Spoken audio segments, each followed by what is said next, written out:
Bisnis tanpa modal di 2025. Emang bisa? Belakangan ini berita PHK tuh lagi banyak banget dan makin ramai aja ya. Ada yang dari dunia tekstil, dari perusahaan elektronik, dan bahkan startup gede-gede juga banyak yang bikin layoff. Dan dari data terakhir tuh udah lebih dari 18.000 orang yang kena PHK cuman sampai di Februari 2025. Ini gokil sih, jadi wajar banget kalau sekarang makin banyak orang yang mikir kayak, gue bisa nggak ya punya penghasilan sendiri dari rumah kalau bisa nggak pakai modal nih?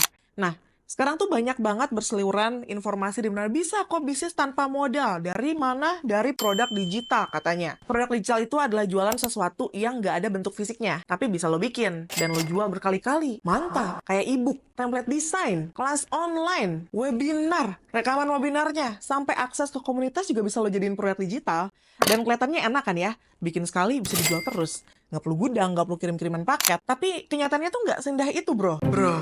Secara pasar, ini tuh emang gede banget ya. Di Indonesia juga makin banyak nih orang yang nyari template buat usaha, ikut kelas online, atau beli tools digital.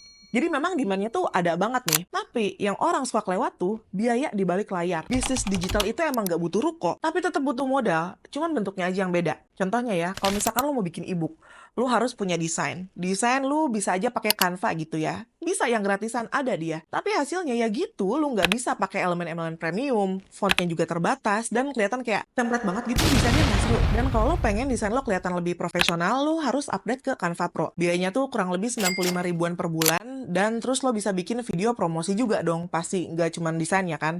Nah, CapCut juga bisa dipakai gratis. Tapi kalau mau pakai fitur lengkapnya dan ngilangin kayak watermark dan bisa ngedit-ngedit segala macam, lo harus bayar sekitar 95 ribu per bulan. Nah, sekarang urusan balasin chat. Lo kira yang jualan produk digital itu nggak perlu customer service? Itu tuh perlu banget gitu. Dan kalau lo udah mulai rame order, lo bakal capek sendiri nih buat balas manual satu-satu. Tahun lalu ada kontennya Mama Beruang yang viral banget. Chat yang masuk itu puluhan ribu, sampai semua tim Beruang gue minta stop work, gak usah kerja semuanya. Balasin chat sampai shift-shiftan dari jam 10 pagi sampai jam 10 malam. Disinilah lo butuh tools kayak ManyChat buat auto reply. Tapi ya, makin banyak audiens, itu akan makin mahal juga. Gue pernah nih, salah setup flow, terus broadcastnya double-double, tagihan ManyChat gue tuh pernah tembus sampai 1 juta rupiah sebulan. Habis itu dompet.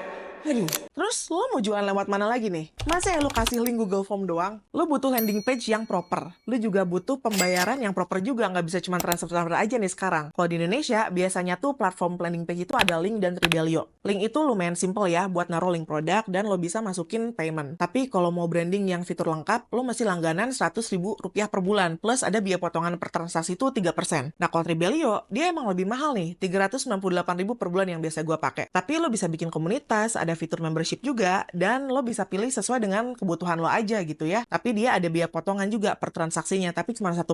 Dan dia udah gratis 30 ribu email per bulan. Dan yang gak kalah penting, waktu dan tenaga lo itu sendiri nih ya. Karena ngejain semua itu, dari bikin produk, promosi, desain, balesin chat, sampai ngurus sistem, itu semua makan waktu. Dan kalau lo kerja full time atau punya anak kecil, itu bakal jadi tantangan banget tersendiri. Makanya nggak adil juga ya kalau ada yang bilang, bisnis digital tuh gampang dan gratis. Hei susah, hei ada susahnya. Tetap aja ada yang lo keluarin, walaupun bukan duit sekaligus gitu ya. Gue dan tim Beruang udah pernah jalanin semua ini. Dari yang balas WA manual, sampai nyoba semua tools, itu awal-awal tuh banyak yang gratisan ya. Tapi makin lama kita kayak, ini kita butuh upgrade ya, biar kerjaan lebih rapi, lebih efisien, dan hasilnya juga masih maksimal. Kita pernah boncos banget. Kita pernah over budget. Tapi dari situ justru kita jadi ngerti. Bisnis digital itu bukan cuma soal murah doang, tapi juga soal cerdas ngatur alat tempur. Kalau misalkan ditanya, bisnis digital itu bisa nggak tanpa modal? Bisa banget. Asal lo siap sama semua konsekuensinya. Hasilnya seadanya, makan waktu lebih lama, tenaga lebih banyak gitu kan. Tapi kalau misalkan lo mau yang hasil yang lebih optimal, ya sistemnya lebih jalan dengan baik gitu ya. Berarti lo harus siapin modal walaupun kecil-kecilan, dan nggak harus mahal kok. Yang penting bertahap aja gitu sesuai dengan fase lo di mana. Jadi buat lo yang pengen bikin produk digital di 2025, go, semangat, demand-nya masih banyak banget, semoga lo berhasil. Jangan lupa siap-siap konsekuensinya ya, dan selamat untuk bekerja keras. Good luck! Kalau lo suka sama video ini, jangan lupa like, comment, subscribe, dan share ke temen lo yang butuh ya. Bye!